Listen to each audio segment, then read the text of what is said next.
नमस्कार दोस्तों, मैं आरती आप सभी का स्वागत करती हूँ।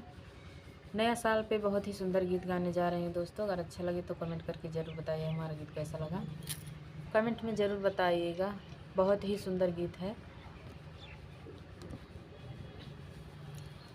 नया साल के बनया समाचार पिया ले दना कुछ खास पिया ना। नया साल के बनया समाचार पिया ले दना कुछ खास पिया ना। हो कुछ खास पिया ना, हो कुछ खास पिया ना, कुछ खास पिया ना, हो कुछ खास पिया ना। नया साल के बनया समाचार पिया ले दना कुछ खास पिया ना। नया साल के बनया समाचार पिया ले दना कुछ खास पिया ना। हमरो झुमका टूट गईले बा सोनरवा घर धैले। हमरो झुमका टूट गईले बा सोनरवा घर धैले। बा सोनरवा घर धैले, बा सोनरवा घर धैले। झुमका बनवाई देता, झुमका बनवाई देता है बाटे आस पिया ले दना कुछ खास पिया ना। झुमका बनवाई देता है बाटे आस पिया ले दना कुछ खास पिया ना। नया साल के बनया समाचार पिया ले दना कुछ खास पिया ना। नया साल के बनया समाचार पिया ले दना कुछ खास पिया ना।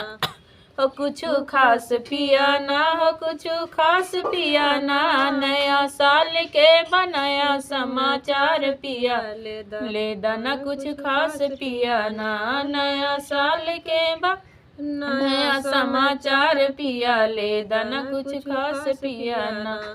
हो हमरो टिकवा टूट गईले बा सोनरवा घर धैले। हमरो टिकवा टूट गईले बा सोनरवा घर धैले। टिकवा बनवाई देता है बाटे आस पिया ले दना कुछ खास पिया ना। हो बनवाई देता है बाटे आस पिया ले दना कुछ खास पिया ना। हो हमरो झुमका टूट गईले बा सोनरवा घर धैले। नया साल के बनया समाचार पिया ले दना कुछ खास पिया ना। हो मोर नथुनिया टूट गईले बा सोनरवा घर धैले। मोर नथुनिया टूट गईले बा सोनरवा घर धैले। बा सोनरवा घर धैले, बा सोनरवा घर धैले। नथुनी बनवाई देना है बाटे आस पिया ले दना कुछ खास पिया ना। ओ नया साल के बनया समाचार पिया ले दना कुछ खास पिया ना। नया साल के बनया समाचार पिया ले दना कुछ खास पिया ना। दोस्तों, हमारा गीत कैसा लगा कमेंट में ज़रूर बताइएगा। जो भी गलतियाँ होगी माफ़ कीजिएगा, क्योंकि हमारा गला बहुत ही दिनों से ख़राब है, इसलिए हम गाना नहीं गा रहे थे। दोस्तों, जो भी कुछ गलतियाँ होगी माफ़ कीजिएगा और हमारे गीत को ज़्यादा से ज़्यादा प्यार दुलार दीजिए, क्योंकि इस टाइम हमारा वीडियो पे ज़्यादा व्यू नहीं जा रहा है। तो हम लोग दोनों हाथ जोड़ के सभी लोगों से रिक्वेस्ट है कि हमारे वीडियो को ज़्यादा से ज़्यादा लाइक, सब्सक्राइब, शेयर कीजिए, ताकि हमारा भी वीडियो आगे बढ़ सके। दोस्तों, आप ही लोगों का आशा और विश्वास भरोसा है